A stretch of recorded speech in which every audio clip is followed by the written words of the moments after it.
आज हम बात करेंगे एक छोटे से ट्राइब के बारे में जो अंजकुनी लेक के बाजू में था। यह अंजीकुनी लेक कनाडा केवलिक रीजन के नवानुट में था। इसके बाजू के रहने वाले, इसके आसपास इर्द-गिर्द रहने वाले लोगों को इनुइट ट्राइब कहा जाता था।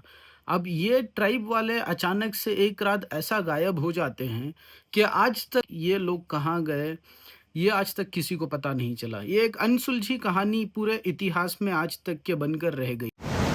अंजीकुनी लेक के पास का इनुइट ट्राइब इस बात से मशहूर था कि वहां से जो भी गुजरता, खासकर फर ट्रैपर्स, उनका स्वागत और वेलकम ऐसा धूमधाम से करते इनुइट ट्राइब वाले कि वो उनके अपने परिवार वाले हों।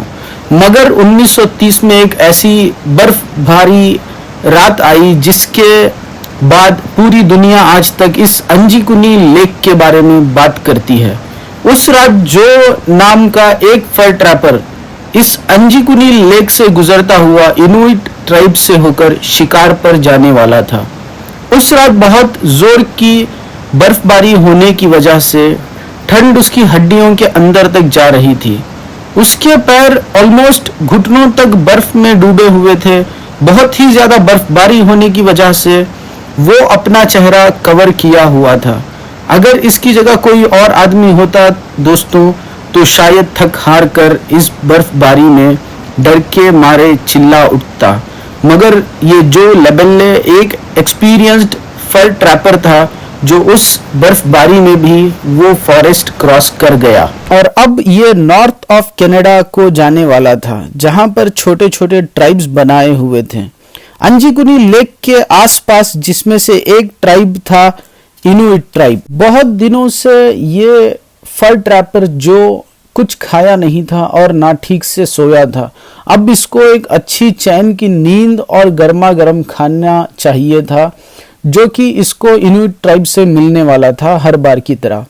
उस बर्फीले जंगल की लंबे पेड़ों के बीच से बर्फीली हवा चल रही थी और दूर से इनुइट ट्राइब की झोपड़ियां नजर आती है इस फर ट्रैपर को, जिससे धुआं निकल रहा होता है।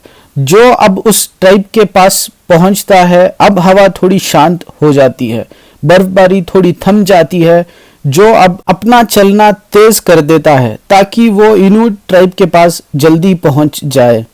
पहुंचते ही देखता है उसका स्वागत करने के लिए इस बार कोई नहीं है और तभी सोचता है लोग थक हार कर सब अपनी झोपड़ियों में आराम कर रहे होंगे। जो बाहर खड़े हुए हेलो कहता है ताकि लोग बाहर आए, पर उसका कोई जवाब नहीं मिलता। जवाब ना आने की वजह से झोपड़ियों की दीवारों पे जो नॉक करता है ताकि कोई अपने घर से बाहर आए, और देखता है कि पूरा घर अंदर खाली पड़ा है और अपनी अपनी चीजें अपने अपने जगह पे रखी हुई हैं। एक तरफ सुई और धागा रखा हुआ है कपड़ों के पास, जैसे अभी अभी कोई कपड़े सिलाई कर रहा था। चूल्हे से धुआं उठ रहा था, जैसे मानो अभी अभी कोई खाना पका रहा हो। ऐसा लग रहा था जैसे अभी अभी यहाँ से लोग गए हों। जो अब दूसरे घर में जाता है और वो वहां पर भी बिल्कुल वही मंजर देखता है। घर में कोई नहीं और सारा सामान अपनी अपनी जगह पर रखा है। तो अब घर के बाहर आता है और देखता है घर के बाजू एक गड्ढा है जिसमें लकड़ियां जल रही हैं। उसी के ऊपर एक रस्सी लटकी हुई है जिसमें जानवर का गोश्त लगा हुआ है, जिसको देख के जो को ये लगा कि कोई यहाँ मांस तल रहा था खाने के लिए, मगर बिना खाए यहाँ से चला गया। यहाँ के इनुइट के लोग फिशिंग करते और उसी का कारोबार करते। इस छोटे से ट्राइब में बहुत लोग रहते थे, मगर अब ऐसा क्या हुआ जो यहाँ के लोग अचानक से गायब हो गए। ये लोग अचानक अपना सब कुछ छोड़ छाड़ कर कहाँ और क्यों चले गए। कहीं कोई नामो निशान नहीं था, ना पैरों के और ना ही कोई हाथापाई के निशान थे। अपने कुत्तों को तक यहाँ छोड़ दिया है, हालांकि कुत्ते उन लोगों को हंटिंग में हेल्प करते थे। कोई अपना खाना और अपने गर्म कपड़े छोड़कर इस तूफानी बर्फबारी में नहीं जा सकता था। यह सब मंजर देखकर जो फर ट्रैपर को समझ में आता है यहाँ कुछ ना कुछ जरूर गड़बड़ हुई है। अब जो के हाथ पैर कांपने लगते हैं, इसीलिए नहीं कि वहां तूफानी बर्फबारी हो रही थी, बल्कि यहाँ का ऐसा मंजर देखकर अब पूरे ट्राइब की छानबीन करने के बाद जो को एक लाश नजर आती है। डर के मारे और घबराते हुए जो अब पास के टेलीग्राफ पोल के पास जाता है और उससे नजदीक के पुलिस स्टेशन को खबर भेजता है। अब एक एक करके सब लोग आसपास की ट्राइब वाले जमा होने लगते हैं। पुलिस आकर सारी छानबीन करती है, मगर बहुत देर सब कुछ सर्च करने के बाद भी पुलिस को कोई सबूत नहीं मिलता है और ना ही पता चलता है कि यहाँ हुआ क्या है।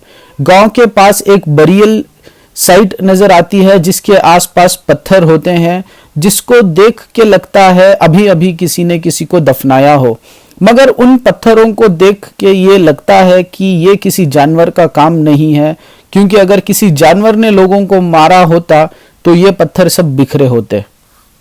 लगभग 30 लोग उस गांव में रहते थे और वे सब गायब हो गए। पड़ोसी गांव के स्थानीय निवासी मदद नहीं कर सकते क्योंकि उन्हें कुछ भी पता नहीं है कि यहाँ क्या हुआ है। पुलिस ने बस एक ही अजीब चीज नोटिस की, नीली रोशनी। इस इलाके में उत्तरी रोशनी एक सामान्य घटना है। यहाँ के लोग अक्सर तारों भरे आकाश में एक हल्की चमक देखते हैं, लेकिन पुलिस ने कुछ और देखा, खड़कती हुई नीली रोशनी। अन्य शिकारों ने भी कुछ ऐसा ही देखा है।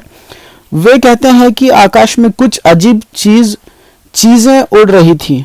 सब 1930 में हुआ। उस गांव के गायब होने को लगभग 90 साल हो गए और लोगों ने इस घटना को कई सिद्धांत बना रखे हैं।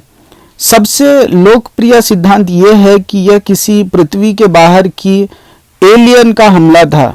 इस सिद्धांत के अनुसार आकाश में जो नीली रोशनी स्थानीय लोगों और पुलिस ने देखी थी यानी एलियंस थे। वहाँ के रहने वाले गांव के लोग ये बोलते हैं कि उस रात बाहर के एलियन लोग आए और अपने साथ यहाँ के सारे ट्राइब बस्ती वालों को अपने साथ लेकर चले गए।